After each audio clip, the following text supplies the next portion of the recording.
Hi friends, let's build a web application to visualize RAG data. So our application takes user question as an input, and in addition to the response, which is based on the RAG system, we also visualize our vector index data in the form of these embeddings and the retrieved documents, the question and answer. Okay, so we visualize all the data involved in this RAG system. Okay, now first let's start with corpus. So this is what the data we stored in the vector index, right? For example, when you hover, you'll see this embedding. It corresponds to my friend Rich Davis, so on and so forth.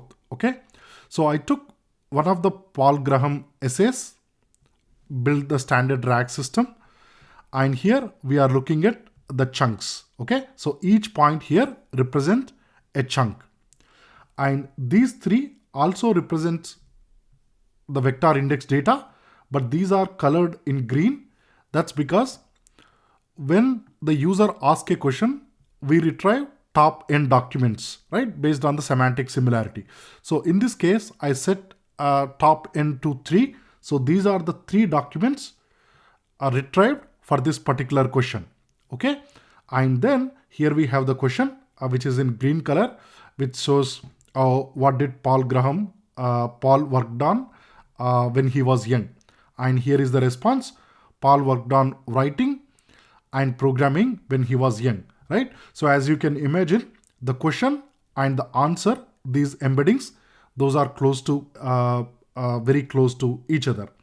And then here we have the retrieved documents. As you can see, these retrieved documents are also more closer to our question compared to the rest of the vectors within the vector index. Now, we know all these embeddings are of high dimension, right? Depending on the LLM or embedding model we use, which is the case. But we applied principal component analysis to reduce the dimension of these embeddings to just 2 components. So here we have PCA component 1 and PCA component 2. Now the important thing here is here the size of these points, both the corpus as well as the top retrieved documents, the size is based on the Euclidean distance between the question to the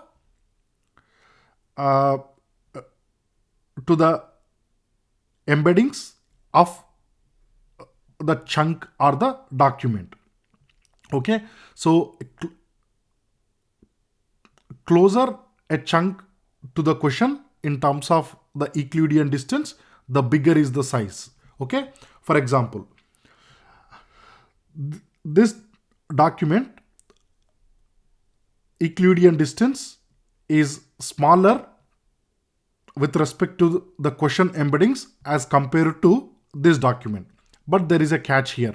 Now, when we compute this Euclidean distance, we compute it based on the original embedding vector. We are using OpenAI embeddings, so the dimension is about 1500 plus. Whereas in visualization, because we cannot visualize all the 1500 dimensions, that's why we are applying PCA. So some of that information get lost. So that's the reason why you see this point larger in size compared to this point, right? Whereas if we are able to visualize in this 1500 dimensions, this point would be much closer to our question as compared to this point. So in 2 dimension, it appears as if this is farthest as compared to this point, whereas in reality, this one is the closest one. Okay, we will verify that by reading the text as well. So keep that very important point in mind.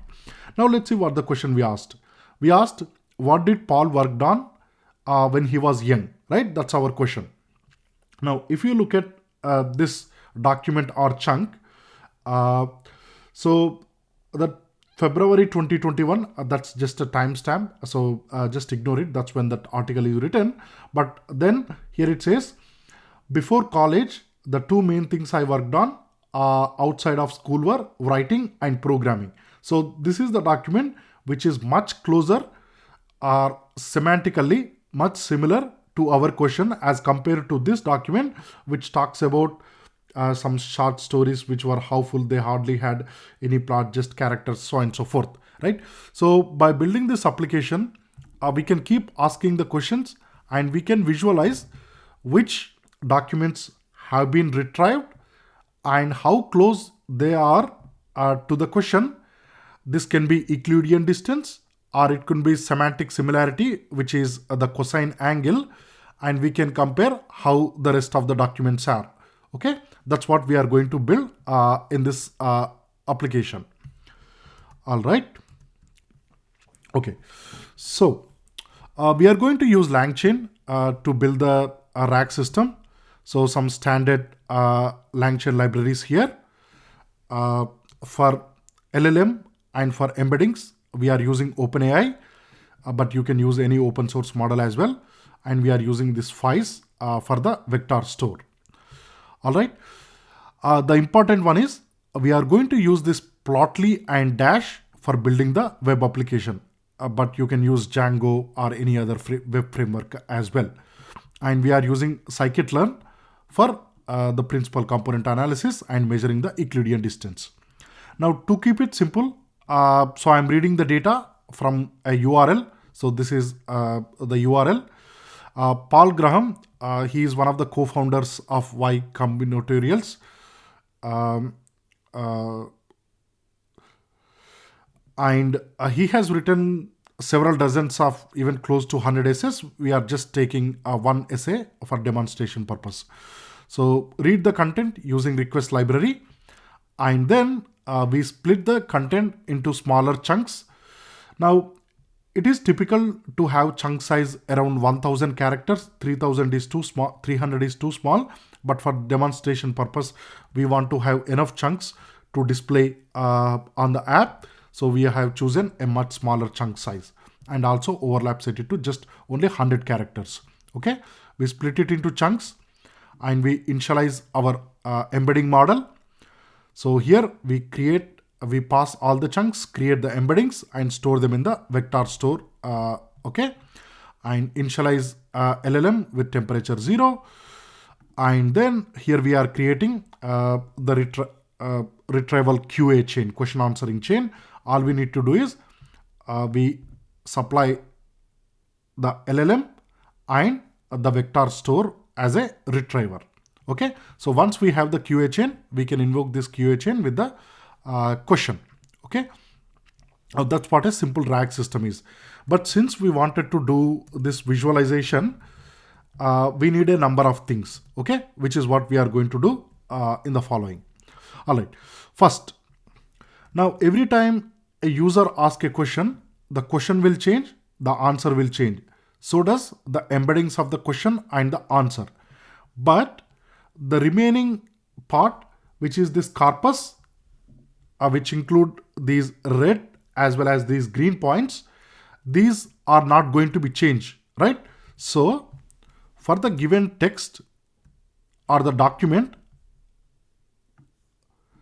we compute the embeddings only once and store them in the vector store, which is what we have already done. Now, because we are going to display them on the web app, I haven't found a way to extract all the embeddings from this vector store since they are already computed.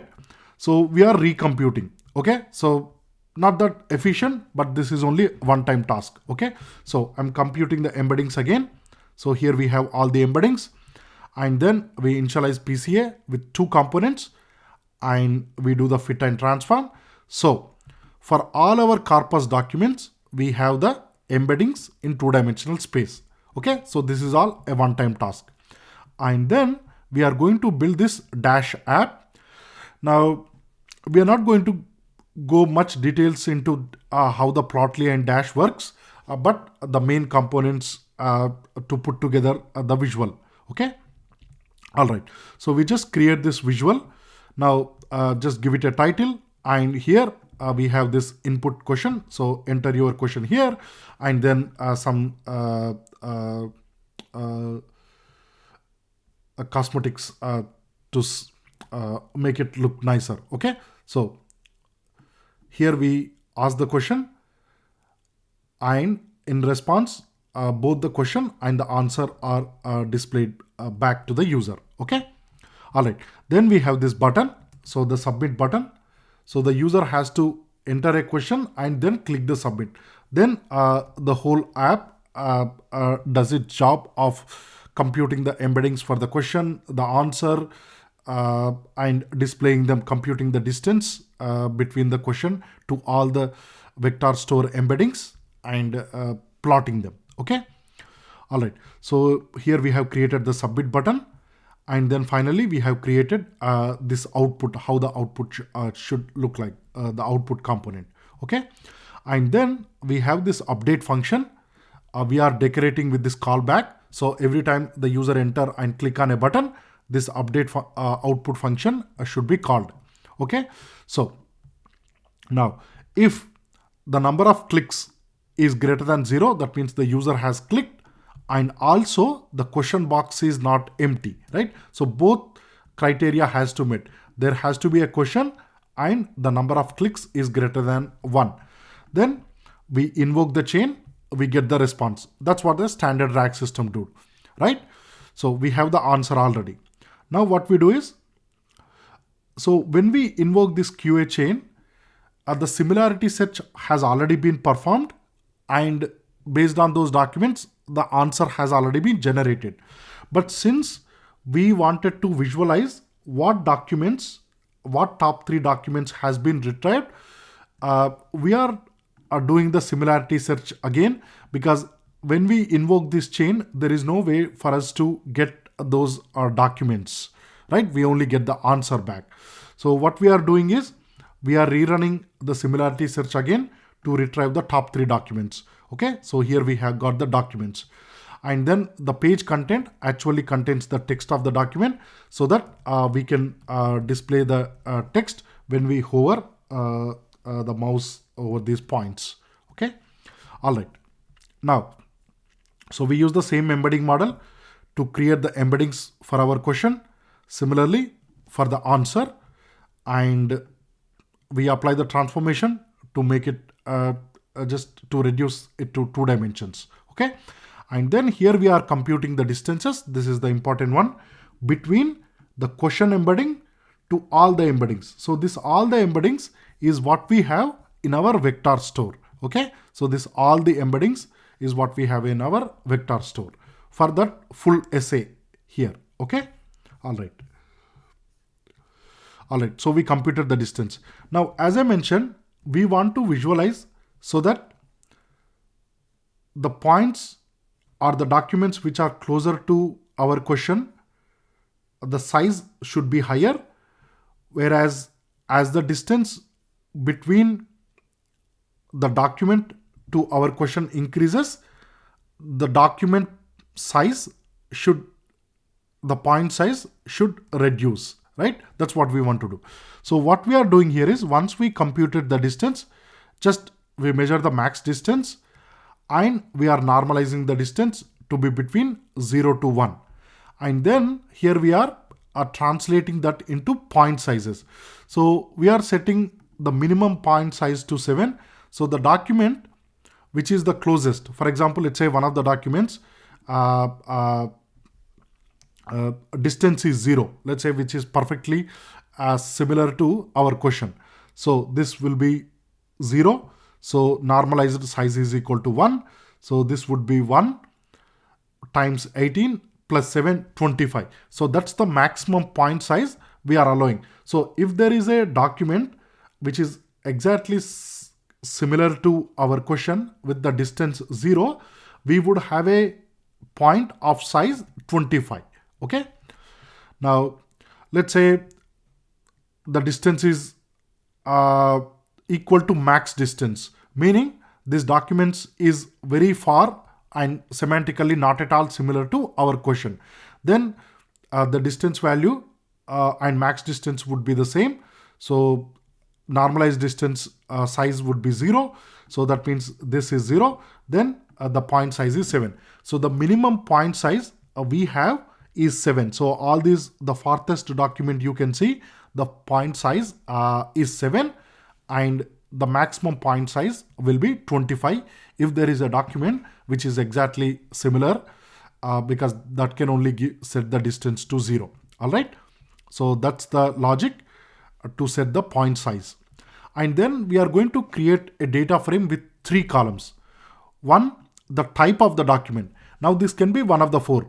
It can be a corpus, all the documents in our vector index, or it can be retrieved. Actually, the retrieved is also part of the corpus, but we want to highlight those 3 documents which are retrieved when we did the semantic similarity search, right? So that's why we are calling those 3 documents retrieved documents. And then we have question, we have answer. So there will be only one record with type as question, one record with type as answer. There will be 3 records with type as retrieved. Now there can be as many, there can be many with type corpus, that depending on how much data we loaded and what's our chunk size when we are splitting. Where is it? Yeah, it depends. Now, for example, let's say here we have loaded all his essays. We set the chunk size to, let's say, 1000. We probably would have thousands of chunks. Okay. All right. So first we took all the embeddings, which is our corpus. So we set the type to corpus, and we have this custom point size based on the distance from the question, which we computed here. And then the text is the chunks, because we want to display the text when the user hover over the points, right? And then here we have the QA data frame, which contain only 2 records. So first one is question, the second one is answer. Here we are setting the point size. The type is first one question, the second one answer, and then we combine these 2 data frames, right? So by this time we have a data frame with all the corpus, the question and answer, but we want to overwrite those 3 top retrieved documents as retrieved. So we want to overwrite this corpus for only those 3 documents, which is what we are doing here. So we are going over all the documents, the retrieved documents text, and we find the indices of those documents within this data frame, and we convert their type to retrieved. Okay. Now in this piece of code, now if we don't do this, what will happen is when we hover, for example, here you will see the lines after every some n number of characters, we see a new line, right? By default, the text get displayed on the screen, across the screen from left to the right, which is inconvenient to read. So we are what we are doing is we are wrapping the text after every 30 characters, and then we are replacing the new line with this break. Now Plotly, when it read the text, it interpret as HTML text. Okay. So within the text, whenever we see this break line, it will be displayed as new line. So we are applying this HTML technique here so that the text is broken into 30 characters in each line, so that we can clearly read the text. Okay. All right. And then we are simply creating the visual. So first we are displaying the corpus. The label is corpus. And then for the marker, here we are using the size which we computed here based on the inverse of the distance, right? And then when we hover over, we want to display the text. That's what we are saying here. And then here we have the retrieved. So this will contain 3 documents, right? Again, we are using the same size. And finally, here we are displaying the question and answer with fixed. Whereas here we used the points, here we are using diamonds to clearly distinguish. Okay. All right. And then just the figure layout, just calling it the components 1 and 2. And finally, when we return the response, the element that contain the question, okay, and then the answer, here is the answer. So which is what we see here. So this is get return when this function get called, in addition to updating the visual. Okay. All right. And we are running the app in debug mode. So just run Python visrag2d.py. That will by default dash it open the app at 8050. All right. So now since we are computing the embeddings for the question, the answer, and then computing the distances between the question to all the embeddings in real time, it takes some time.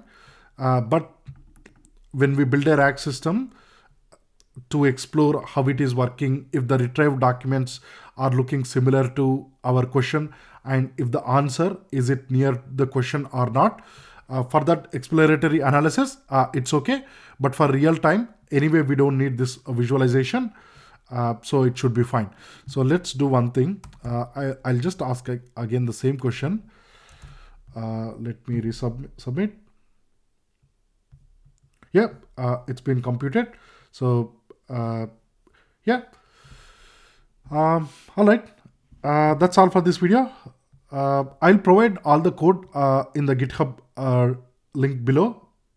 Thank you very much.